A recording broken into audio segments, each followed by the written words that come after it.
Good morning, good afternoon, and good evening, wherever you are and whatever you're doing. I hope you're having a fantastic day. Since the incredibly huge patch 1.07 has come out and enhanced all of our builds, I've shown you a few ways to really utilize them, including the tank and my personal favorite, the Lightning Guardian. If you want to check them out, links to both will be down below. However, in this one I wanted to talk to you about the ultimate intelligence build, as this is the only stat I have neglected so far in the most recent patch. This build will fully utilize the whole arsenal of sorceries available to you in the game. It is also incredibly customizable, so I will show you a few variations, but I will be ultimately talking you through my absolute favorite variation of this build. Also, I'll give you a few alternatives when it comes to spells and weapons, though you'll be very happy to hear that a lot of this is available very early game. So unlike the other builds that I've reviewed in the past, you won't have to wait until very late on in the game to be able to pull this off yourself. I am bringing you this on New Game Plus because during previous builds people really wanted me to show off a few boss fights, and as I'm at the end of the game for my playthrough, all the bosses are dead. So even though my stats are a little bit more inflated than they need to be, the enemies are also way more powerful than they will be for you. So the fact that you're seeing this build melting through enemies even in New Game Plus should really help you understand the power that you will be wielding should you decide to run this in your own playthrough. And finally, though it is definitely one of the most powerful combinations, don't get me wrong, this build will not just focus on putting Terra Magica on the floor and then spamming Comet Azure. It's a very boring combination. It works, feel free to use it if you want. You can see it in use here, absolutely melting through this dragon, but we are going to be using a much more versatile build, which, in my opinion, makes this much more fun. So now let's look at a few of the spells, attacks, and abilities that we'll be using, and then in just a few minutes I'll talk you through the build and where to collect all of the pieces. This build can be used with pretty much any starter class that starts with high magic stats, but honestly, the one I recommend is the Prisoner.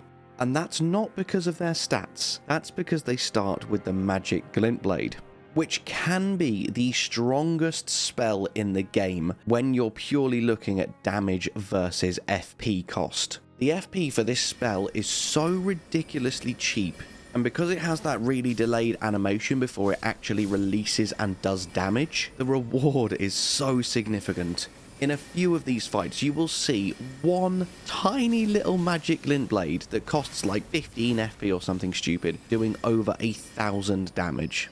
This is the bread and butter of this build, and will be your favourite spell for the majority of your playthrough. Obviously, it doesn't have a really high burst damage output like Loretta's Mastery or Comet Azure, and it doesn't have the crazy stagger build-up of the Rock Sling. But if you're just venturing around in the world or fighting one of the slower bosses, this is a great way to conserve FP whilst still doing ridiculous amounts of damage. And as I have just mentioned a few of the other spells I do recommend for this build, of course, is Loretta's Mastery, because it has the most insane range of any spell in the game. Now, this is the upgrade of Loretta's Great Bow, and you don't get it until very, very late in the game when you defeat Loretta at the end of the Haligtree. So, until you get Loretta's Mastery, Loretta's Great Bow is just as good, and that is dropped upon defeating Royal Knight Loretta the first time at the Caria Manor. So you can get that one super early on in the game, and it is just as effective because the range on it is absolutely insane. Next up, another really easily accessible sorcery that you can literally get right at the start of the game before you beat any boss, as long as you're happy with a little wade into Caelid. This is found in a chest in an underground cellar just north of the Street of Sages ruins. It is surrounded by Servants of Rot, but you can just beeline it straight to the chest and grab the Rock Sling. If you do it right at the start of the game, you don't even need to worry about dying and losing your runes or your Great Rune or anything like that. Just run in and grab this, it will be so valuable to you. Another amazing addition for clearing up huge groups of enemies is the Cannon of Hymer. This one is found in the chest on top of the converted Fringe Tower in the northeast of Liurnia. And to round it all off, this is a very, very late game spell. Admittedly, you need to have made significant progress into Rani's questline. We have got Rani's Dark Moon. This is absolutely insane. For anyone that doesn't know, it's not just the fact that it deals a big explosion and loads of damage. There are 2 additional benefits you get from using this spell. Firstly, anything it hits will have its magic resistance reduced by 10%, meaning it will take more damage. So start the fight out with this before you engage the enemy. As you see me doing here with the Blackblade Kindred, suddenly my magic glint blades will do ridiculous amounts of damage. Also, it actually applies frostbite, and with enemies that are more vulnerable to frostbite, it can instantly trigger frostbite with just 1 hit of this spell without needing to use any other frost. Any targets suffering from frostbite will take an additional 20% damage, meaning this can instantly start a fight by making your enemies take significantly more damage. So pairing this with the Zamor Ice Storm, which is another spell I sometimes use, means all your enemies are always suffering silly amounts of damage from all of your magic glint blades. And the final one that I've got, but I don't use too often, I just have it because it looks incredibly amazing, is the Ancient Death Rancor. This, again, is dropped in Liurnia by the Deathrite Bird just east of the Raya Lucaria Academy, obviously at night. And that's it, they are the main spells that I use. As you can see, most of them are very early on in game. So, now that you have seen me obliterating some incredibly hard bosses, I'd like to reiterate on New Game Plus, let's have a look at the build itself and see how we're going to be able to wield all of these spells and get the absolute most damage output. I am using the Wing of Astal and Lusat's Glintstone Staff. There are 2 reasons I'm using this staff over the Carian Regal Scepter that you get for defeating Renala. Arguably, the Carian Regal Scepter is easier to get because that requires you to defeat Renala, whereas this one requires you to defeat the Nox duo boss in Celia Town of Scorcery. However, this one actually does significantly more damage. Let me just point out, however, it does increase the FP costs of sorceries by 50%. So if a spell usually requires 20 FP, it will now require 30. But at high levels, when you have insane amounts of FP, that increased damage is so tasty. And the second reason is it does have slightly lower int requirements to wield. So you'll be able to use this one a little earlier than you can use the Carian Regal Scepter. However, if you feel like the increased FP costs are too much, feel free to use the Carian Regal Scepter instead. 2 other alternatives, especially because you can get them much earlier in game. The Meteorite Staff is absolutely amazing early game because it cannot be upgraded, but it inherently has S scaling in intellect, and its sorcery scaling is really, really high for an unupgraded staff. So start with this one until you can upgrade another staff beyond it, and then switch out to that one. And this is actually also found at the Street of Sages ruins in Caelid, so you can grab this at the same time as Rocksling, and as the passive effect states, it boosts gravity sorceries, so you can use the 2 of them together. Another solid early game option until you get your int high enough to utilize the attribute scaling is the Demi-Human Queen's Staff. This is surprisingly slept on. You can get it really early by defeating the Demi-Human Queen in the Weeping Peninsula, and at low levels, when upgraded, this is actually the most powerful staff in the game until you get to around 40 intelligence.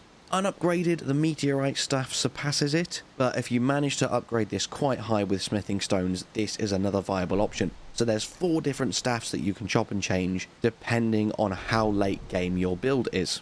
Now we'll move on to your melee weapon, the Wing of Astal.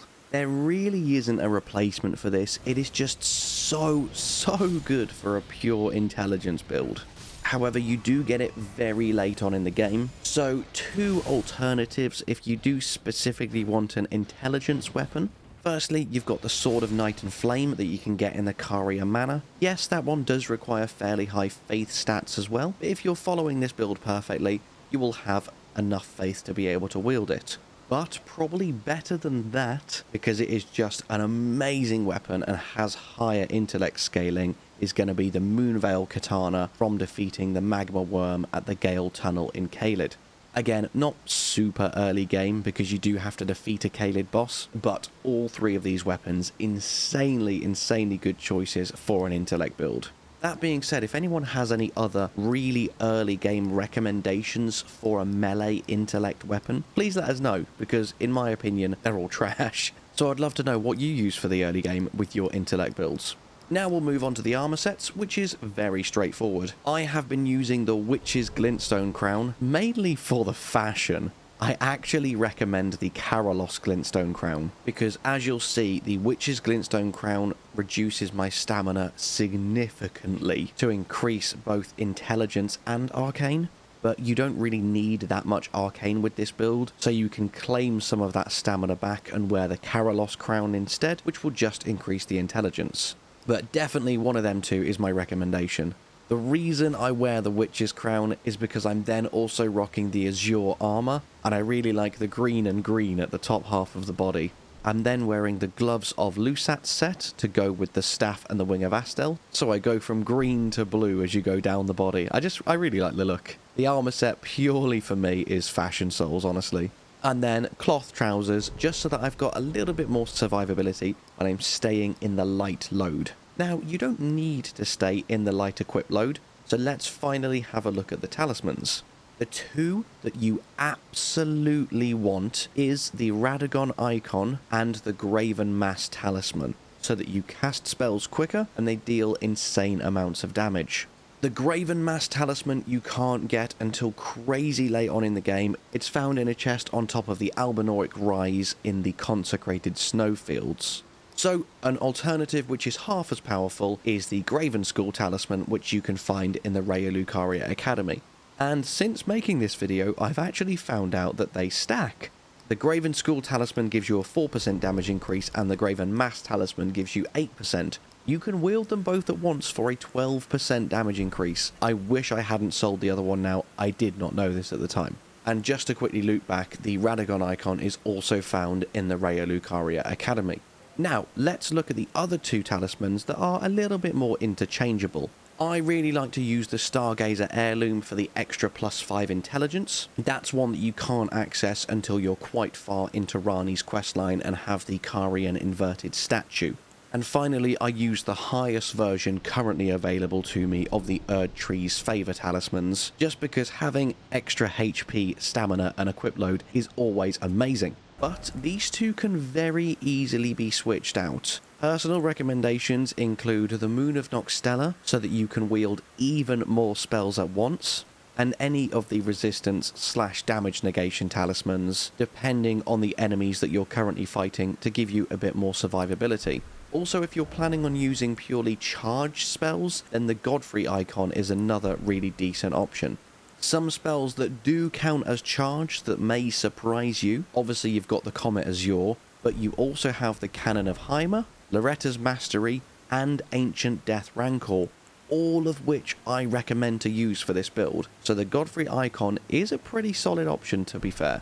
And finally, if you don't care about keeping yourself in the light equip load, feel free to wield some heavier armor and give yourself a bit more survivability. And before I wrap up, obviously we just need to talk about the stats. Whichever starter class you go for, you're going to want to make sure you have at least 17 dex if you want to be able to use the Wing of Astel, and 10 strength for Lusat's Glintstone Staff. Aside from that, the only other stat you need, apart from the base ones and intellect, is 24 in Faith if you want to be able to use Ancient Death Rancor. However, with Godric's Great Rune and various talismans, you'll be able to hit all of these easily without putting a single point in any of them, bar a few points in Faith. So I advise putting most of your points in Vigor and Mind, especially if you're going to be using Lusat's staff, because don't forget, it increases the FP costs of everything, and then pump every single other point into Intellect. I believe the second hard cap is at 80, so get your points base to around 70 to 75, and then other things like talismans and great runes will push it to 80, 85, or maybe even 90 for you. That's what you want to aim for, and you should be able to get there around level 150. But honestly, this build is so ridiculously insane that using the right equipment will see you absolutely devastating enemies before you get anywhere near these ridiculous numbers of stats. Enjoy! We've looked at the spells, we've looked at the build, we've tested this out on various enemies and shown off the absolute power that you can wield as a grand witch or wizard in Elden Ring. All that is left for me to say is if you've enjoyed the video, it would mean a tremendous amount if you'd like the video, subscribe and leave a comment. Anything you can do to help the algorithm promote the channel is insanely appreciated and I am forever grateful. And as always, thank you so much for watching. I hope you have an amazing day and I'll see you in the next one. Bye bye.